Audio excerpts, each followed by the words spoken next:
welcome to week 5 waiver pickups. My first pickup of the week is actually, I'm going to start with defense. I think if you can, you need to get to Tennessee this week and match them up against Buffalo. Outside of that 1 week with the Vikings, they've been a prime offense to go against for every single defense, especially how Tennessee manhandled the Philadelphia Eagles. It's definitely a must play, and they've performed very well throughout every week. My next pickup is Kiki.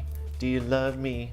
Are you riding? Are you gonna score for my team and win for me? Kiki, the wide receiver for the Houston Texans, looked really good. He actually, once Fuller went down, I believe he led the team in targets. I think it was 15. Anytime that you can get a wide receiver on a high-powered offense, you definitely want to pick them up. And pretty much after Hopkins and Fuller, there's not a lot of depth there. So it definitely makes another great target for Watson. Running backs are still hard to get, but I think that you still, if you have the space, you need to stash Davis from the Seattle Seahawks.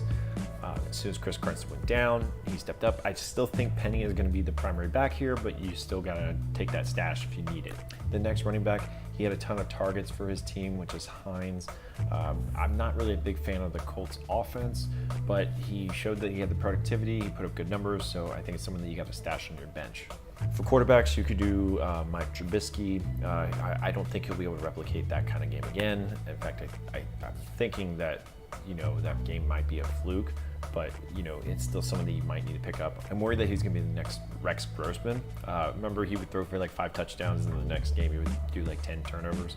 I just don't know how I feel about the QB, but I would stash him if I could. Now that we realize that Fitz magic is pretty much done for, I think you can go ahead and pick up Jameis Winston. He might be able to pick right up where Fitzgerald left off, and hopefully get this offense back on track with his awesome wide receivers that he has. Another person you could probably try to pick up is Gabriel from the Bears. Like I said, I don't think Mike Trubisky's going to do what he did again, but still, he might be worthy picking up. The last one I got is, I think you need to get McDonald, the tight end for the Pittsburgh Steelers. I know his stiff arm was sick 2 weeks ago.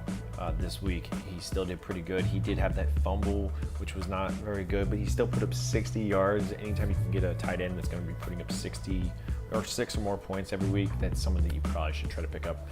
That's for standard scoring, not PPR leagues. Thanks for watching, guys. If you liked the video, please hit that like or subscribe button down below. If you missed anybody, go ahead and leave a comment, and I'll see you in the next huddle. Ready? Break!